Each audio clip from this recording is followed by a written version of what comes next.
Hi everyone, my name's Steph Hopper and I'm one of the directors of the talent practice at Catfinity, and I'm joined by my co-host Celine Floyd, who will say hello shortly.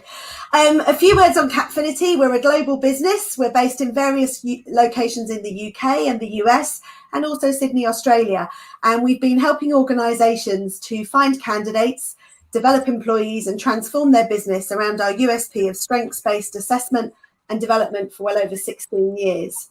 Celine and I head up the talent practice. We support organisations to identify and develop their talent, all the way through from those starting out in their careers right up to the board and exec leadership through our sort of market leading method of strengths.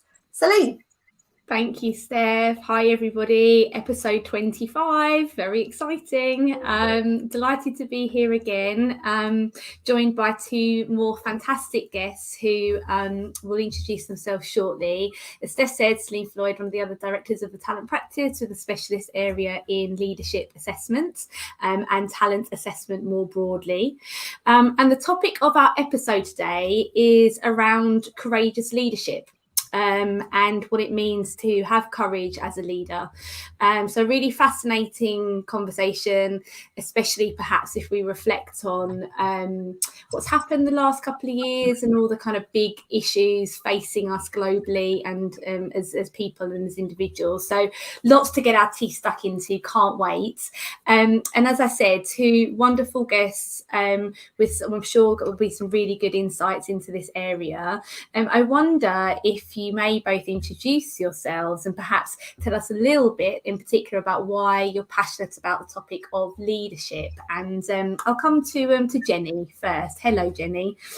Hey Celine, hey everybody, great to be here. I'm Jenny Ainsworth. I'm a leadership, motivation, mindset consultant. So essentially I work with organisations all over the world, helping them with their leadership, helping them with their engagement and their mindsets really. Why am I passionate about leadership? Because every single one of us has worked for a grotty boss, and we know how much that impacts your day and your life and your personal life.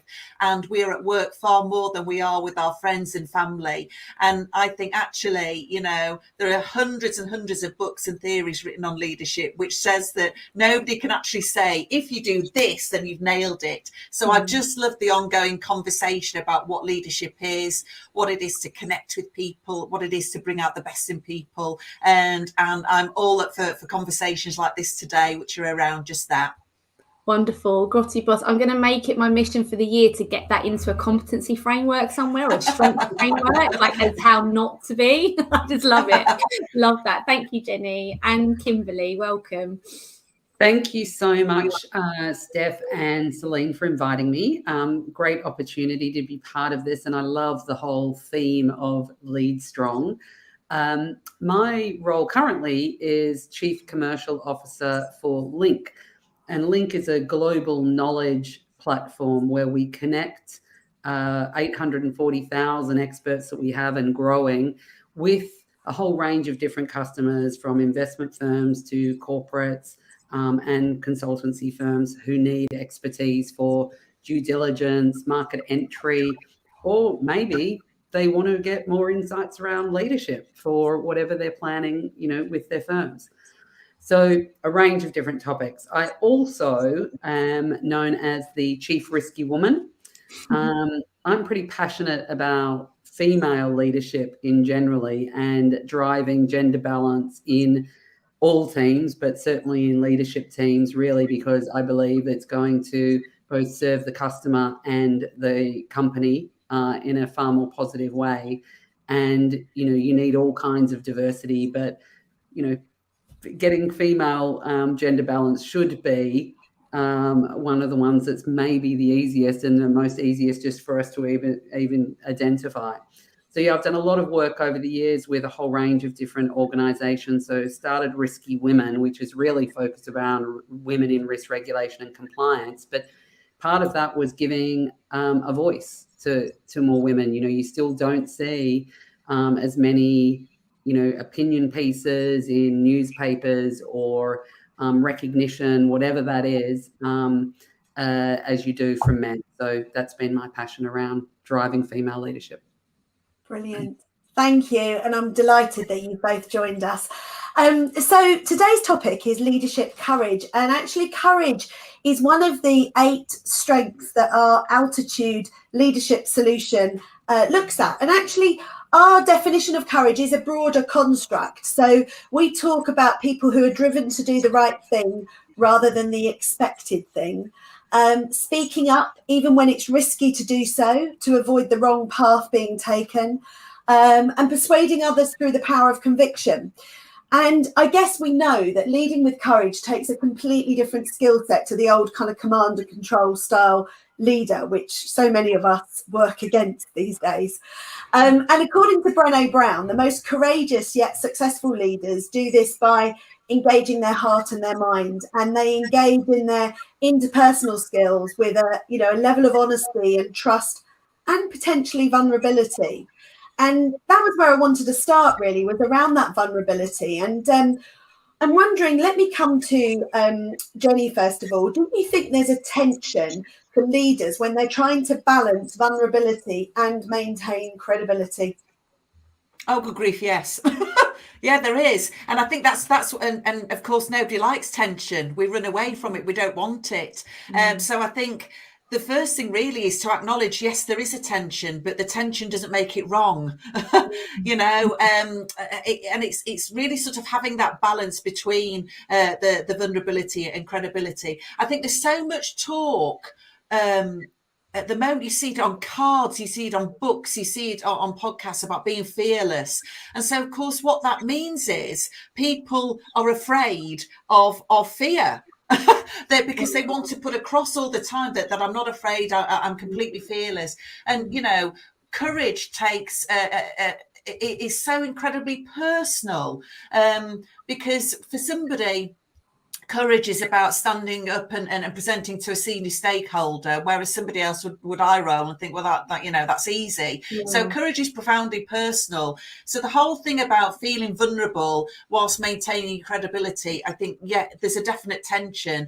But I think every single person at every single level of a business feels it. So the more that we talk about it, the more it becomes acceptable and it becomes the norm. And it's okay. How do we deal with this tension then, given that we know it exists? And Jenny, have you got any thoughts on managing that tension, ways to manage it? I think, firstly, there's an element of, we say it's important to say when you don't know as a leader. Now, if you're saying I don't know to every single question that comes your way, yes, I agree. There's a debate there on whether your credibility is going to take a dent, and I would suggest that yes, it is. But very often when there are directions of travel within a business where, we haven't got the full picture, we haven't got the full detail, and you have to present, to, I guess, an image to your team. I think it's really important in those times to say, I would love more detail as well. And it's really frustrating that we haven't got it. And it's leaving us feeling a little bit wobbly, certainly making me feel a bit wobbly. But what I do know is, between us all, we have got all the strengths, all the skills and all the talent to be able to find the best possible way through it. And I'm here to lead us through that. So I think it's sort of acknowledging the vulnerability, but saying, but we're not going to stay there. So what are we going to do about it? And when leaders have conversations like that, A, I think it's very human, and B, I think it's very heartening. Yeah, there's a couple of things that I would probably pick up on from that is, I don't know that I think maybe the tension has maybe got less. I think tension maybe still exists, but I think now there's a lot of talk around authentic leadership. And I think showing your vulnerability makes you very much more authentic, that you have the same issues as everyone else, whether that's, you've got kids who are homeschooling or whatever, and you're trying to juggle a million different things. So I think kind of admitting some of those things does make your leadership far more authentic, and therefore you can, take people with you. I think that you don't know everything is also the other very important element of that. And I generally don't think that, I agree with you. If you don't know everything about anything, that's a bit of a problem. But if you are sharing the fact that you need the team, and it is a team sport, then I think that actually works very well as well. And I remember years ago, I went on some, leadership development course, and they put us all in teams, and then a leader was appointed on the table. I can't remember whether that was people, picking one person, or we were just told we were the leader, and I ended up being the leader. Then the leaders were all taken out of the room, and they were given a box of cards and some instructions, but we were not really told anything. We were just given these two things and said, right, you've got to go back in there and you've got 10 minutes to sort these cards into an order. So what I learned from that is, number one, I didn't know the answer. I didn't have any more information than the people at the table. So I'm like having to convince them that I didn't know how to do it, which is quite funny. So I'm like, okay, we're all in this together. Here's the instructions. Everybody read the instructions, and I need one of you to work out how we actually do this. And I learned from that about leading from the front, the middle, and the rear, and that you can't always be that one who's up the front going, right, here we go, because maybe no one's behind you. Yeah, it's a really good point. I mean, sometimes we're the facilitator, aren't we, of what needs to happen. As you said, we don't always have the answer, and it's knowing how to get the best out of the people around us to help us all kind of move forward, I guess. Yeah. Celine, have you got thoughts on that? Yeah, I think it's tricky, isn't it? And I think this surge around authentic leadership, I think, is really helping with this quandary, and making people feel more comfortable with showing that vulnerability. And when I was listening to the question, Steph, I was kind of fascinated by how we had positioned them as being at opposite ends, and being in tension and being juxtaposed, because I'm wondering actually if by being vulnerable is how you actually engender credibility, in some instances, and actually they go hand in hand as opposed to being in tension with each other. So and I think that's a difficult thing for some existing leaders to kind of get their heads around, because actually if they've been successful without showing that vulnerability, how do you convince them that showing that vulnerability is going to... That's massive, Celine, actually. I think, experience is a fantastic thing, but very often experience can be a comfort blanket as well. And, there are younger people coming in through their careers who are asking more challenging questions that, leaders weren't asked 20 years ago. They just weren't. It was just that the hierarchy worked, and that's how it was. But now more questions are being asked. And that is leaving leaders feeling a little bit exposed, a little bit vulnerable, and I think that's a really good thing. But I think the question that we need to ask ourselves as leaders is, if that's making me feel a little bit wobbly or a little bit uncertain, why is that? What's it pricking at? Is it pricking at the fact that I feel I should have all the answers? Is it pricking at the fact that somebody's asking me a hard question who's below me, and I should be asking the hard questions? Lots of different things. So it's definitely worth unpicking whenever you get that feeling and think, where's this coming from? What's this triggering for me? What's the origin? Absolutely. Yeah. And interesting that you referenced there the generational piece, because I think that's what's facing leaders at the moment, is a generational piece, but then also just the state of our world generally. As I said at the beginning, around big issues, sustainability, climate change, inclusion, and I'm interested actually in your views on that aspects of things, specifically the need for leaders to be leaning into very difficult conversations and really fronting into those kind of big global challenges, because we know to be a courageous leader you need to be able to speak out, and you also need to remain accountable for those difficult challenges that you're trying to work through in those difficult conversations. And we've also seen the power of role modeling, right? If you've got a leader who's leaning in to those kinds of difficult conversations, it then engenders confidence in other people to feel comfortable having those conversations. And so that's how you get this culture of courage and a courageous kind of culture.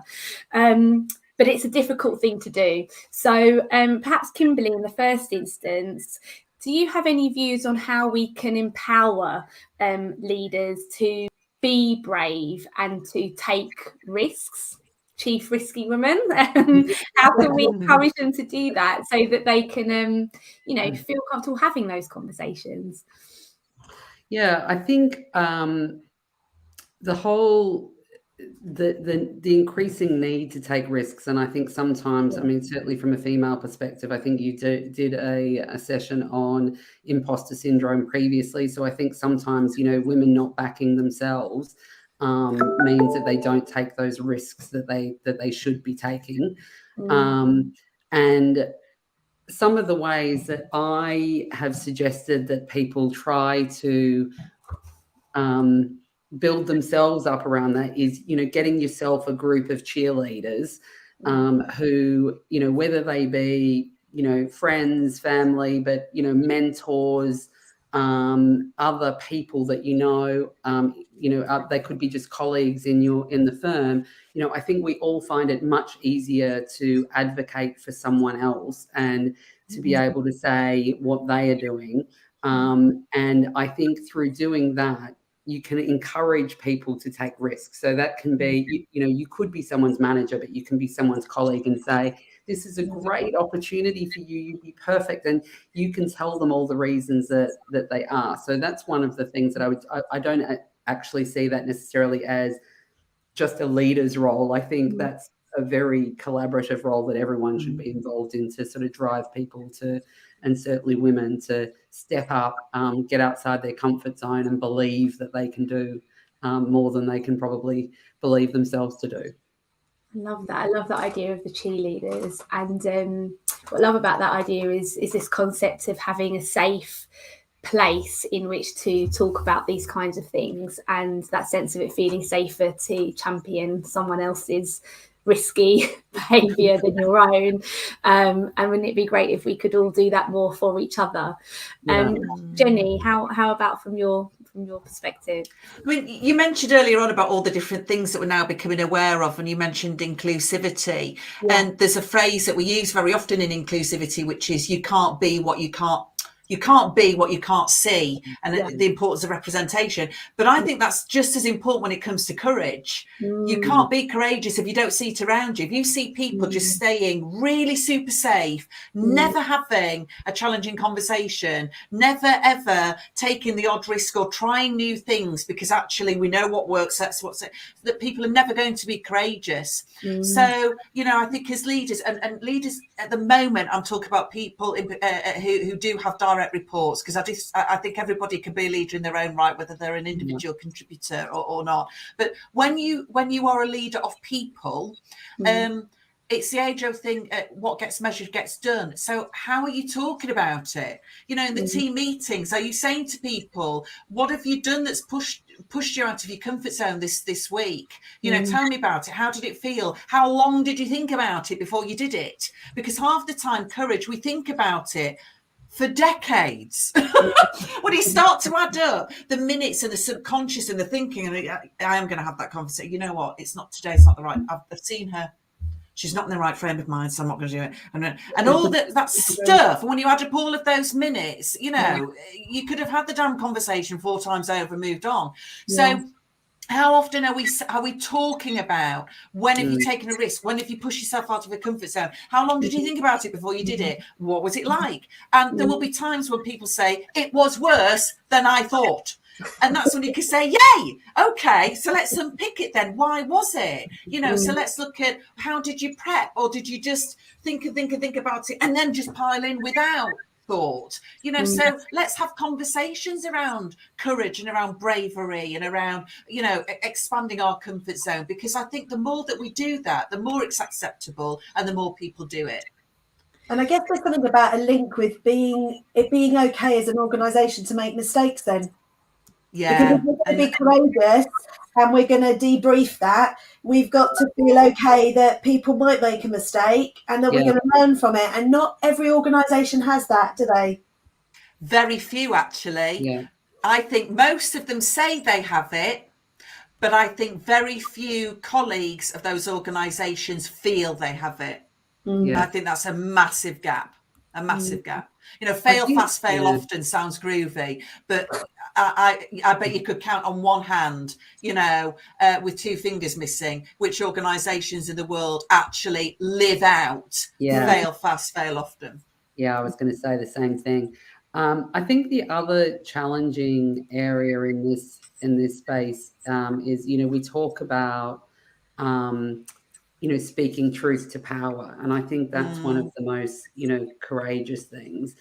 And as a leader, that ability to be able to take some of that on board as well, I think is incredibly important. So I would say, you know, one of the main things that a leader can do to really encourage and make everyone around them more courageous is to just listen. I think, you know, that's one of the key things, is that maybe you have to slow down. That's one of the things that I personally know that I need to do. Part of my, you know, issue is I need to get things done quickly. I've got, you know, targets to meet, et cetera, et cetera. And so sometimes that time-driven focus on achieving the goal means that you're kind of moving so fast that you're not listening to what's going on and taking that temperature from people around you. Now, it doesn't mean that they're always right, or the things that they're saying is necessarily things that you need to implement. But I do think encouraging and listening to what people say is very important, because they will often be the one that has the brilliant idea that's going to solve the problem.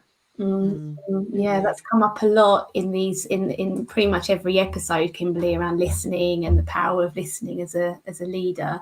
The other thing that struck me listening to you both is this sense of you know, thinking beyond yourself and your own role. And I see that linked to these big issues around sustainability and climate change, and it's kind of lifting your head above the parapet, isn't it, and being risky and being bold in service of the organisation or the planet, as opposed to just you and your role, which I think is quite interesting, and must be something that helps leaders from a mindset perspective. Jenny, do you see that in your work with leaders? Definitely, people are really more tuned into, you know, the legacy thing. What's it all about, Alfie? You know, if I was to leave tomorrow, what difference have I actually made to you know, to my people, to my clients, to the wider world? I feel that's definitely, you know, sort of a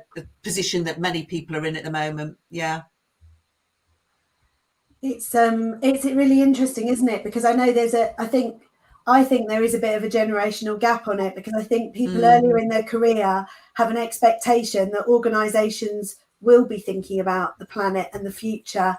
And then I think those organisations are not always led by people who are thinking the same way, but are trying to adapt to that. And maybe a bit like, oh, we'll just put off climate change for today. You know, we'll worry about that tomorrow. But as more and more people come into the workforce for whom that is really critical, we won't be able to, you know, sidestep those conversations, or they'll be setting up their own businesses, I think, you know, because they don't want to work for big organisations who are not taking those difficult topics seriously. Totally agree. There isn't the job for life, like, you know, and starting here, working very, very hard, being noticed, started then and moving on, you know. When you strip out, you know, the package, and most packages, frankly, are much of a muchness, you know, so it becomes everything else. What's everything else? Because actually that's the stuff that is going to grow me and sustain me. And it's those sorts of conversations and those sorts of initiatives that people want to see. Yeah. Absolutely. Brilliant. Okay. Well, in summary, I think today we've covered a lot of ground. One of the things that Jenny said at the beginning that stayed with me is courage is very personal. The way we experience it is something very individual for all of us. And then Kimberly talked about authentic leadership and how there's this sort of really close link, and taking people with us is critical. And we had quite a nice conversation on not knowing everything and that being okay, but also needing to lead, you know, from the back, the middle, the front, facilitating others to help us get the answers, and being comfortable with the tension of, you know, being vulnerable, but also being credible still as a leader. And we also talked about, you know, that kind of this group of cheerleaders who can help us feel empowered in the moments where we need to step into our courage, who can support us and encourage us to do that. And then I think we kind of moved into a place where we were talking about the need for organisations to enable people to fail, because that's a tricky one, isn't it? We can be courageous, but if we don't feel we can fail, it's really hard. And then also the need to slow down and listen. So I'd love to hear a final comment from everybody. So first of all, let me go to Kimberly. What are your final thoughts on this subject?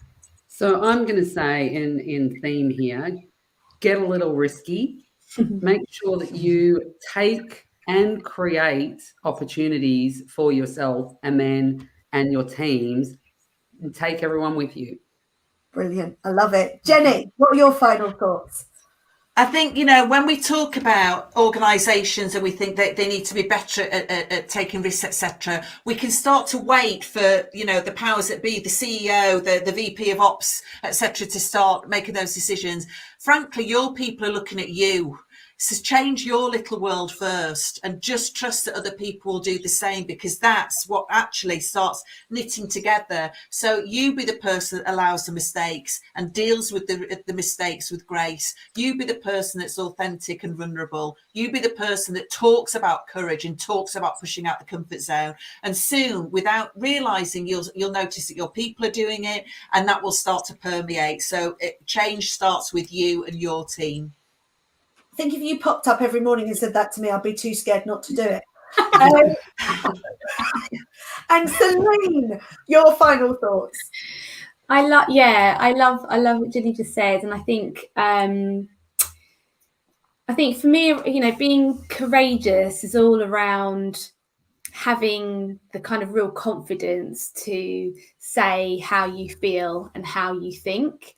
And I think it is really sad that not everyone feels like that. There's not more people in our organisations and around us that do that, because I'm often struck by the wisdom that people have, each of us from all different walks of life, from, you know, the people with 6 months experience, the people with 50 years, you know, everyone has a contribution. And so I think we've had a great discussion around, you know, leaders and what leaders can do. But I think if we could get to a point where organisations felt like a safe place in which to express how we feel, then naturally, I think the world would be more courageous generally. So that's where I'd like to get things one day.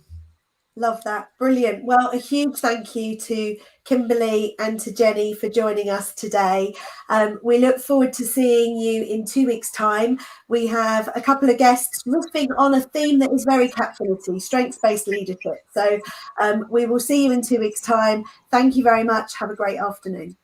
Thank you, everyone.